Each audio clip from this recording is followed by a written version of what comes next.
भी प्रेस कर दीजिए ताकि जब भी मैं कोई नया वीडियो अपने चैनल पे ले आऊं तो उसका नोटिफिकेशन आपको सबसे पहले मिल जाए। एक समय की बात है, एक सुंदर तालाब के किनारे एक सारस रहता था। वह बहुत ही बुद्धिमान और समझदार था।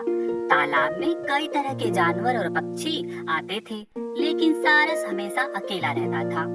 एक दिन लोमड़ी, जो चतुर और चालाक थी, तालाब के पास आई। उसने सारस को अकेले बैठा देखा और पास जाकर बोली, क्यों सारस भैया, तुम हमेशा अकेले क्यों रहते हो? चलो आज हम मिलकर कुछ मजेदार करते हैं।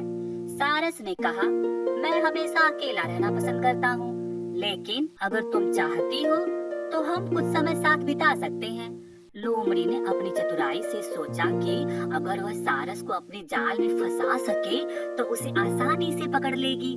उसने कहा, चलो हम तालाब के पास एक दावत रखते हैं, मैं तुम्हारे लिए सबसे स्वादिष्ट खाना लाऊंगी। सारस मन ही मन कुछ सोचा और फिर उसने एक सवाल किया।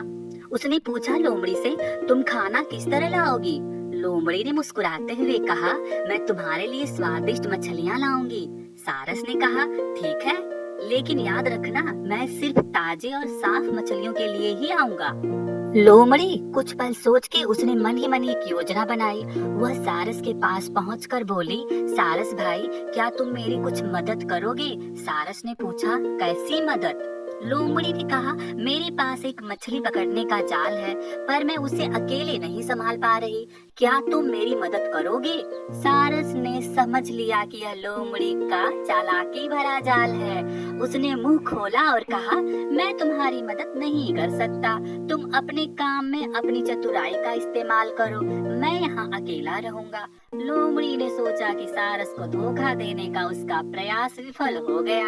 उसने अपने मन में ठान लिया कि अब वह सारस से दूर रहेगी। इस तरह सारस ने अपनी समझदारी से लोमड़ी की चालाकी को समझ लिया और सुरक्षित बच गया। यह कहानी हमें सिखाती है कि हमेशा समझदारी और सतर्कता से काम लेना चाहिए, खासकर जब हमें किसी की नीयत पर शक हो। तो मेन सीख, हमेशा सावधान रहो और चालाक लोगों से दूर रहो।